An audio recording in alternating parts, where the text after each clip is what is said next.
Okay guys, I got asked to do a culture video and a cafe video of the inside of my cafe. So you're going to get both. So there's quite a few things that foreigners get wrong in Japan, and a lot of foreigners don't know themselves, even though they've been here for years. So I'm going to teach you some basics. So we'll start with bowing. So think of bowing exactly like you would think of a handshake. So depending on the person you meet is the handshake you'll give them. So for example, if you have a childhood hero and you finally get to meet him, your handshake is going to be firm and very energetic, and it's going to be lengthy. So this is basically your deep bow.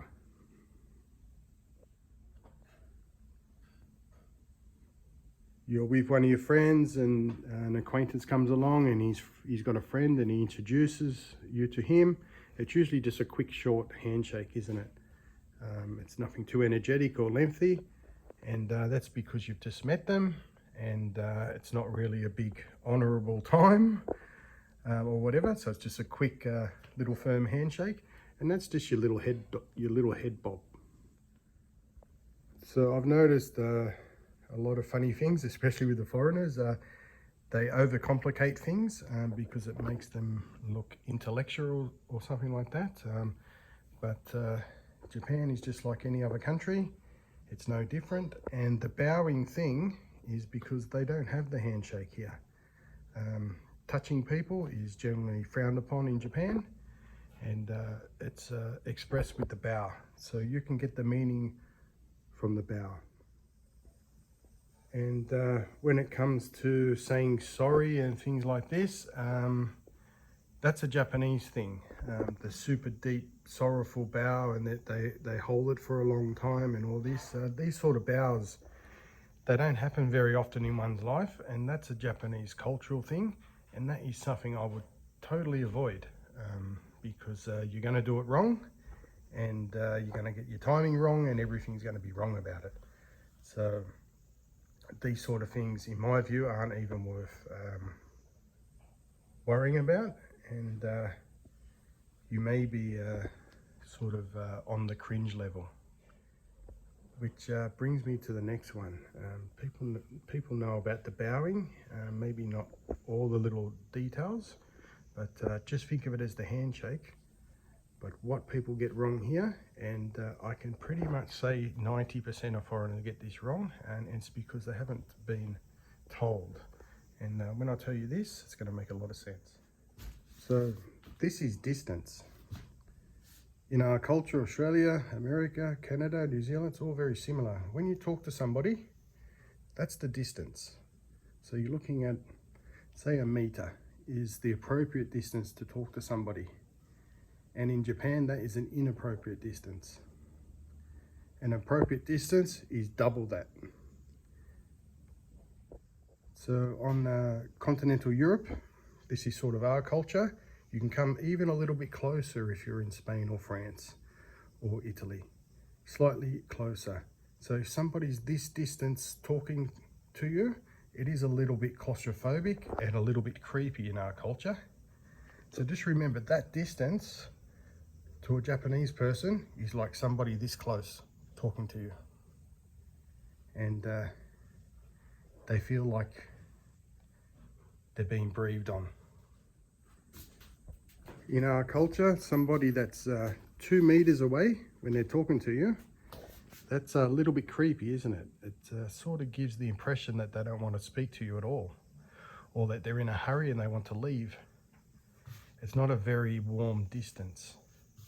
So talking within this distance, and especially if it's a female, it's what they call ecchi in Japan. So it's a little bit sort of like you're trying to chat them up or something. You're getting a little bit too personal. So you've got to be very careful with your distance, and the men don't like it either. So keep it at about 2 meters, and you'll have better communication with people, and people will want to speak to you more. But if you're too close to them, they really don't want anything to do with you. and they might be polite and whatnot. And unless you know this, you're just not going to have a good time with people in Japan. The next one, which doesn't get spoken about a lot, but it needs to be said, and these people are the overcompensator. So these are the people that mimic, foreigners that mimic Japanese gestures when they talk, and mimic sort of really colloquial words and things like this. They never get the timing right. They never get the, not just the timing, they never get the occasion right, and come across as very, very cringy. But a lot of foreigners think this is cool, and their Japanese is getting to a really high level. But you can trust me on this. The Japanese think it's creepy. So just think of it like in your country. Say if you're in Australia, if you're Australian watching, and somebody's trying to copy the Australian nasal accent, and they're trying to say some really weird Australian colloquialisms. They generally get the timing wrong, they get the accent wrong. It just makes everyone uncomfortable, doesn't it? And you'd be surprised how many foreigners think this is cool, but they just don't realise just what they look like with the people here. They don't think any different than what you think. But you'd be surprised, people think their Japanese level has got to such a great standard, and they're copying people's gestures and mannerisms, and a lot of people can get offended by that. And you can take this to the bank.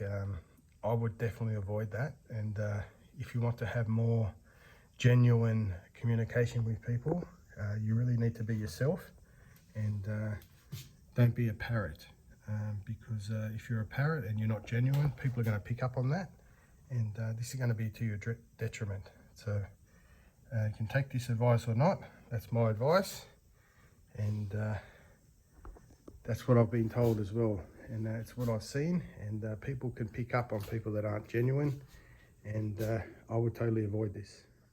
So for people who haven't seen my cafe, most people who's been following the channel, it's just very basic. Just got one table here, and got a little area where my wife can prepare coffees and stuff. It's got a fridge at the back, little bar fridge for Coca-Cola. Got a little table here for takeaway stuff, and I can move it to make a table a little bit bigger if needed. But otherwise, it's just the two tables upstairs. One here. I've got the Doma table, which is this one. Some people don't like walking up these stairs, and I don't blame them. I don't like to either. And this one's actually quite popular in winter because it's nice and warm next to the oven and next to the heater. And I've got this room as well, and that's popular with young couples with kids, so the door can be shut and they can run around in there and be as noisy as they want. So that's very popular. So anyway, it's just a basic small little cafe, and this is the car park, and it's got a view over the city. So if you stick to sort of my handshake bowing rule, you won't go wrong. So if you meet someone and he's just sort of like an acquaintance of a friend or something like that, you just give him a quick handshake. So if you're in Japan, you wouldn't give them a big long bow. It just wouldn't be right. So just keep that as the rule. The longer, more firm, more energetic the handshake, it's sort of the more pleased you are to see them. And it doesn't mean that it's always genuine. So if you were to meet your boss's boss for the first time, you're always going to fake a very strong handshake, like you're pleased to meet the guy, when most of the time you're not.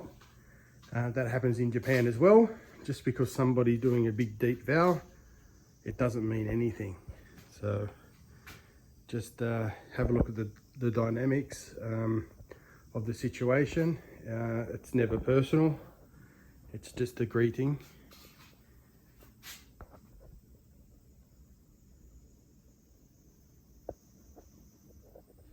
So not much changes in my cafe, but actually have something here. This is my friend's door that he made me, and it's made out of wood. And it's a fly screen, so that's for summer, and it's detachable. So I can just put it on and take it off. So it's getting quite hot, and you need the door open to get the breeze through the Kaminka to cool it down. So the way these houses are designed is you have the cold air coming in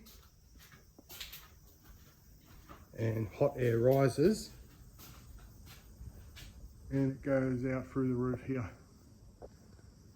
So this is the old school way of air conditioning, and my Kaminka is 6 degrees cooler inside than it is outside.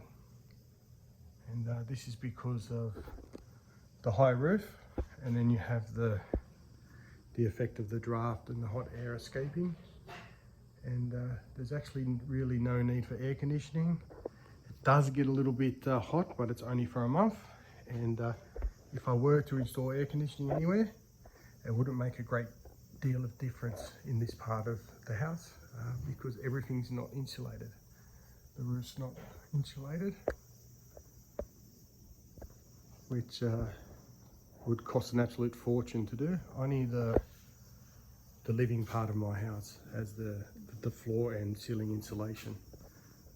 So anyway, for those who haven't seen the cafe, there it is. And don't overthink the bowing in Japan, and you'll be fine.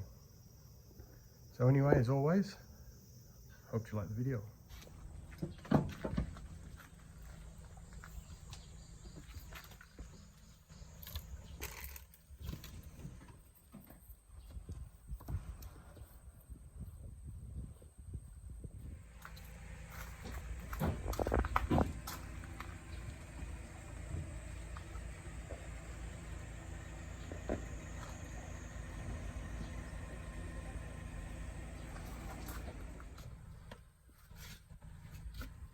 More gardening books.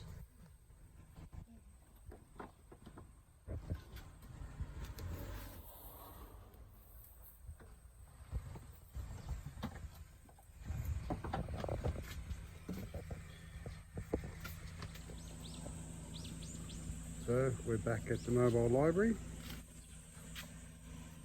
The van that comes to our village every Thursday. Everyone's loading up on books.